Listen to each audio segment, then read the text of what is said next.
Here is where you can manage your recipe book. So pretty much this is where you're going to see all of the different recipes that you upload. If you would like to upload a recipe, all you need to do is click this big orange button here and you'll be taken to the page that allows you to upload a recipe. If you want to edit one of your existing recipes, all you need to do is click edit on the recipe. And here you can type the title and you can change everything about that recipe. So you can choose whether it's free to view, whether you can view it if you buy one of your subscriptions, or whether it's only for purchase.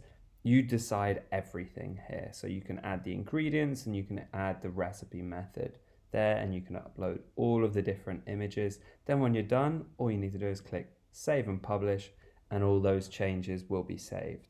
So everything that you do here can be categorized by diets and cuisines, and this is especially important with the recipes so that your viewers can find what they're looking for.